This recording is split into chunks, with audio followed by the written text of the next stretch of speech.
Assalamualaikum warahmatullahi wabarakatuh.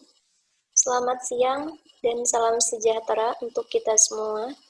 Dalam kesempatan kali ini, kami dari kelompok 1 dalam beberapa menit ke depan akan menjelaskan kasus etika bisnis terkait legislated ethics from Enron to Sarbanes-Oxley, the impact on corporate America. Kasus ini akan dijelaskan secara bergantian oleh kelompok 1 yang terdiri dari Saudari Wirza Aufa dan saya sendiri Dina Puspitasari. Untuk pemaparan pertama akan dijelaskan oleh Saudari Wirza Aufa. Kepada Saudari Wirza dipersilakan. Baiklah, langsung saja kita mulai. Kita mulai dengan melihat sejarah terlebih dahulu, di mana kecurangan dan kegagalan dalam pelaporan keuangan itu bukanlah fenomena yang baru. Contohnya pada tahun 1920 banyak terjadi kecurangan dan penipuan seperti skema Ponzi, pelaporan keuangan yang curang, nilai pasar yang tidak berdasar, hingga kehancuran di tahun 1929, yaitu market crash yang menyebabkan Great Depression di Amerika Serikat. Nah, karena banyaknya kecurangan yang terjadi pada tahun 1920 hingga puncaknya pada tahun 1929, maka The Security Acts of 1933 dan 1934 membentuk Security Exchange Committee atau SEC, kemudian mengatur perdagangan sekuritas, mengamanatkan standar akuntansi umum, dan mensyaratkan audit pada perusahaan publik. Namun, SEC Act ini tidak memecahkan masalah secara keseluruhan. Masih banyak skandal yang terjadi dari tahun 1934 sampai dengan 2002. Banyak terjadi pelanggaran etika dalam pelaporan keuangan, yang mana mengakibatkan banyaknya perusahaan di Amerika Serikat yang bangkrut, dan bahkan sejak tahun 1997, lebih dari 10% perusahaan di Amerika Serikat yang menyajikan kembali laporan keuangannya yang mengakibatkan rugi kapitalis pasar lebih dari 100 miliar dolar Amerika Serikat. Sehingga dibentuklah Sarbanes-Oxley Act pada tahun 2020. Namun pertanyaannya, apakah Sarbanes-Oxley ini berbeda dengan peraturan yang sebelumnya? Apakah Sarbanes-Oxley mampu menekan perilaku yang tidak etis dari manajemen perusahaan yang mengakibatkan terjadinya skandal pelaporan keuangan? Selanjutnya itu recent corporate fraud. Sebelum kita membahas lebih lanjut terkait dengan Sarbanes-Oxley, kita akan membahas terlebih dahulu beberapa skandal pelaporan keuangan yang terjadi di Amerika Serikat yang mendasari dibentuknya Sarbanes-Oxley pada tahun 2002. Ada beberapa skandal besar seperti Enron, WorldCom, dan HealthSouth. Sebelum kita bahas satu persatu, pada jurnal ini mengutip pernyataan dari Sweeney pada penelitiannya di tahun 2003, di mana Sweeney menyatakan bahwasanya budaya perusahaan merupakan akar penyebab perilaku tidak etis dan kecurangan yang terjadi di perusahaan tersebut. Dia juga mengatakan ada dua karakteristik umum, yaitu target kinerja perusahaan yang terlalu agresif dan budaya kerja yang tidak mentolerir kegagalan. Nah, dua karakteristik umum ini nanti kita akan bahas lebih lanjut pada pembahasan kasus Enron, WorldCom, dan HealthSouth. Yang pertama yaitu kasus yang terjadi pada perusahaan Enron. Enron merupakan perusahaan yang bergerak di bidang energi, di mana Enron memiliki cakupan bisnis yang luas, di antaranya adalah listrik, gas alam, pulp, kertas, komunikasi, dan lain-lain. Dalam budaya perusahaannya, Enron menuntut karyawan bekerja dengan standar yang meningkat, sehingga seringkali dilakukan kecurangan oleh karyawan untuk memenuhi ekspektasi manajemen dan para direksi perusahaan. Kecurangan yang dilakukan oleh perusahaan Enron adalah mereka menggelembungkan pendapatannya dan menyembunyikan hutangnya dengan membentuk 3.000 entitas non-konsolidasi. Sehingga dalam waktu yang singkat, perusahaan yang pada tahun 2001 sebelum kebangkrutannya masih membukukan pendapatan sebesar 100 miliar US dollar, ternyata tiba-tiba melaporkan kebangkrutannya kepada otoritas pasar modal. Nah, masalah Enron ini relatif canggih karena membutuhkan pengetahuan akuntansi yang sulit dan pemahaman tentang cara untuk memanipulasi aturan. Sehingga terjadilah kolusi tingkat tinggi pada perusahaan Enron ini, yang mana kecurangan melibatkan manajemen level bawah hingga top level manajemen, seperti karyawan, CFO, bahkan direksi dan pihak eksekutif dari perusahaan Enron. Bahkan kecurangan ini juga melibatkan auditor eksternalnya sendiri, yaitu Arthur Andersen. Kemudian Enron dan Arthur Andersen ditemukan menghancurkan dokumen yang berhubungan dengan audit dari Arthur Andersen. Kemudian ada whistleblower, tapi diabaikan oleh direksi perusahaan Enron.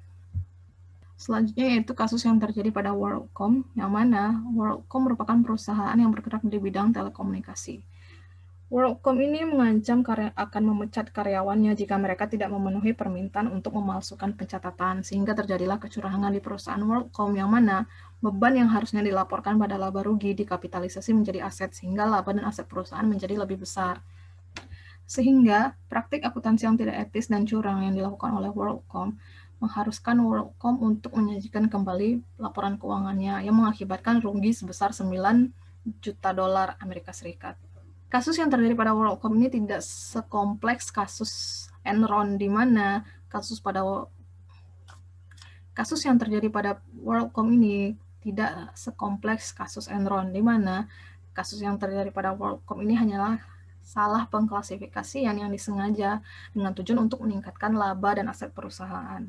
Kemudian selanjutnya yaitu kasus yang terjadi pada perusahaan Household, yang mana perusahaan ini bergerak di bidang telekomunikasi. Budaya pekerjaan di Household mengharuskan karyawannya untuk memperbaiki pekerjaan mereka jika pekerjaan mereka tersebut tidak sesuai dengan ekspektasi yang diharapkan oleh CEO. Sehingga hal ini mengakibatkan kecurangan yang terjadi pada perusahaan Household, di mana banyak staf accounting yang melakukan pemalsuan pencatatan. Bahkan mereka melakukan pertemuan untuk mendiskusikan bagaimana cara memperbaiki pekerjaan mereka dan membuat entry akuntansi yang salah untuk meningkatkan pendapatan perusahaan. Kecurangan yang terjadi pada perusahaan Household ini terdeteksi pada saat CEO sekaligus pendiri perusahaan Household ini menjual saham senilai 75 juta dolar sehari sebelum perusahaan mengumumkan kerugian besar mereka. Hal ini menimbulkan kecurigaan SEC, sehingga SEC melakukan pemeriksaan kepada perusahaan Household, yang mana ditemukan bahwasanya Household menggelembungkan pendapatannya sebesar 1,4 miliar dolar Amerika Serikat.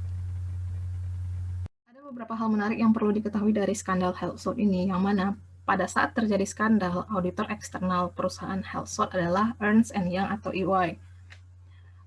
Beberapa eksekutif perusahaan Household merupakan mantan partner di EY. Hal ini menyebabkan manajemen perusahaan Household mengetahui beberapa kebijakan audit EY. Kemudian yang kedua yaitu banyak staf accounting perusahaan Household yang sebelumnya bekerja sebagai auditor di EY, sehingga mereka mengetahui penyesuaian yang dapat mereka buat dan tidak akan terdeteksi dalam prosedur audit.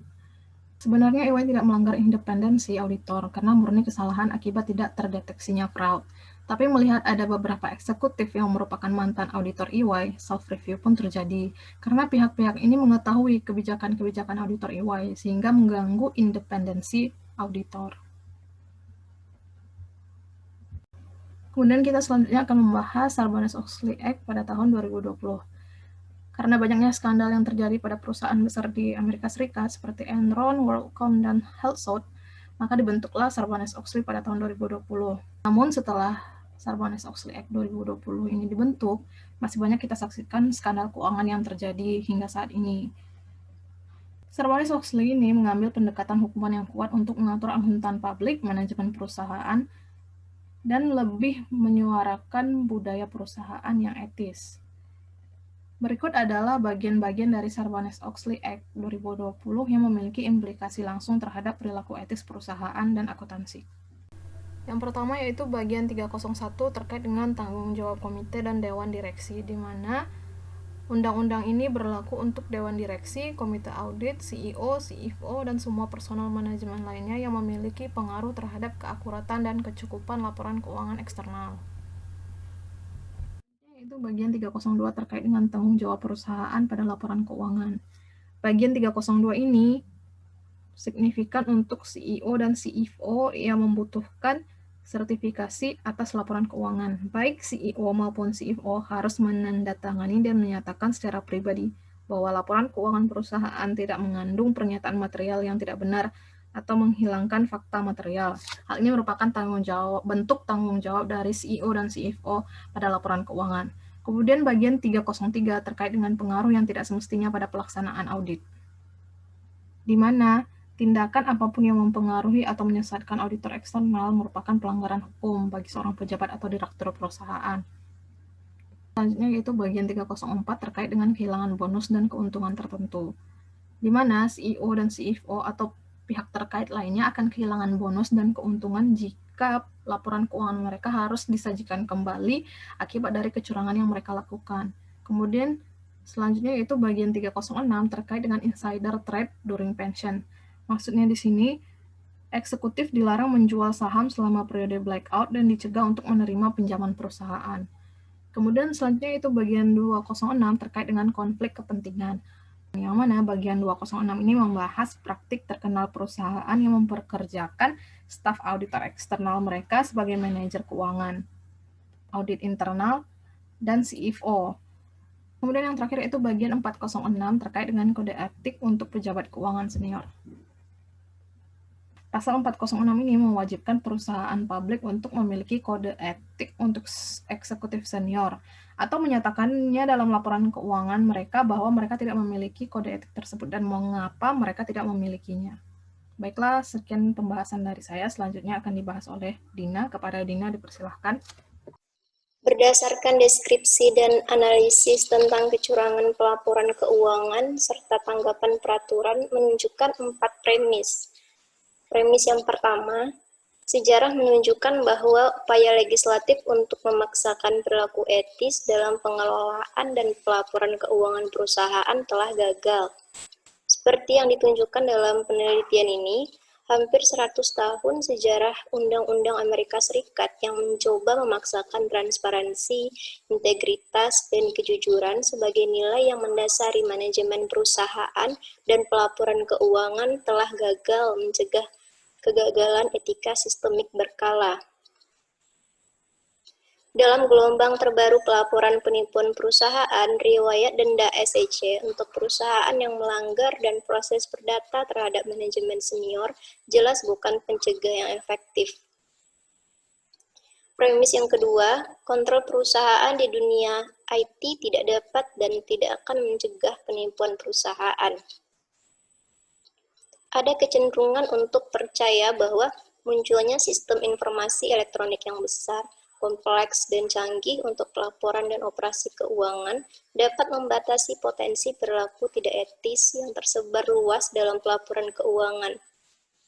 Penipuan, kesalahan, dan penyajian kembali pelaporan keuangan, termasuk yang diidentifikasi dalam penelitian ini, menimbulkan keraguan serius tentang kemajuan yang telah dibuat perusahaan dalam menggunakan IT untuk meningkatkan akurasi, keandalan, dan integritas data keuangan dan pelaporan keuangan.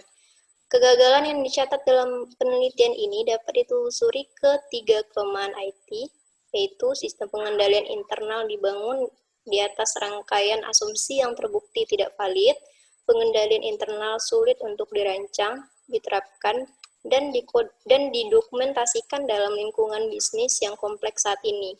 Premis yang ketiga, budaya perusahaan yang kuat sebagai konteks dan nilai-nilai etika perusahaan yang tertanam sebagai pendorong perilaku adalah kondisi yang diperlukan untuk memperbaiki manajemen dan pelaporan keuangan. Budaya perusahaan adalah yang menentukan bagaimana orang berperilaku ketika mereka tidak diawasi. Menurut Solomon tahun 1992, mengingatkan kita bahwa etika bisnis bukanlah seperangkat pemaksaan dan batasan, tetapi lebih merupakan kekuatan pendorong di balik perilaku bisnis, dan bahwa kebajikan adalah ciri sosial meskipun mereka tercermin dalam tindakan individu. Premis yang keempat, kepatuhan terhadap hukum, kontrol internal, dan norma budaya perusahaan harus dibangun di atas penghargaan yang dapat diprediksi untuk perilaku yang benar, serta pemberian sanksi yang signifikan untuk perilaku yang tidak pantas yang didukung oleh sanksi sosial yang kuat. Tidak seorang pun boleh dipercaya untuk memimpin bisnis atau lembaga apapun kecuali dia memiliki integritas pribadi yang sempurna. Para eksekutif tingkat atas harus memastikan bahwa organisasi yang mereka pimpin berkomitmen pada kode etik yang ketat. Ini bukan hanya kebersihan perusahaan yang baik, hal ini membutuhkan disiplin manajemen dan menerapkan check and balance untuk memastikan kepatuhan. Kesimpulan dari penelitian ini yaitu, Penelitian ini telah mendokumentasikan kegagalan undang-undang, pengendalian internal perusahaan, dan budaya perusahaan untuk mencegah pelaporan keuangan yang tidak etis dan curang. Telah teruji waktu dalam menjamin perilaku etis perusahaan yang tepat.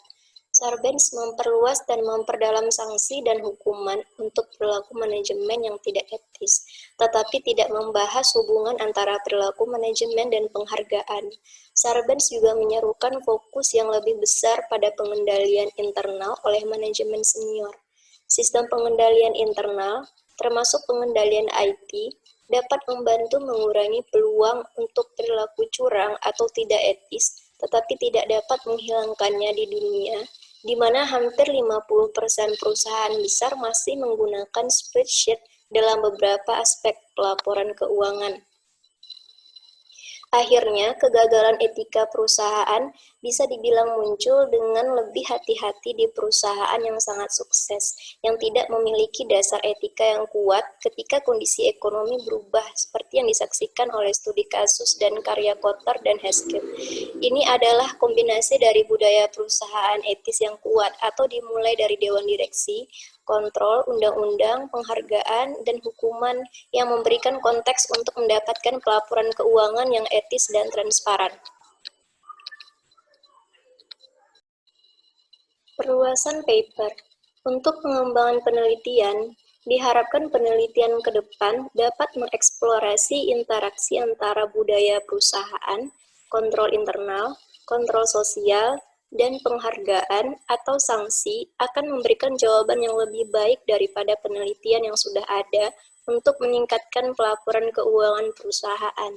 Kita juga dapat mereplikasi penelitian yang sama dengan sampel yang berbeda. Karena kita berada di Indonesia, kita dapat mengambil sampel skandal perusahaan yang terjadi di Indonesia sebagai bahan analisis serta kode etik dari Ikatan Akuntan Indonesia. Sehingga kita dapat memahami masalah-masalah yang ada dan menyajikan jawaban serta rekomendasi bagi pemangku kepentingan dan pihak-pihak terkait sehingga dapat diimplementasikan untuk menuju pelaporan keuangan yang etis, daya banding tinggi, serta informatif. Sekian pemaparan kasus dari kelompok kami. Apabila ada kesalahan atau kekurangan, kami memohon maaf. Sekian dan terima kasih.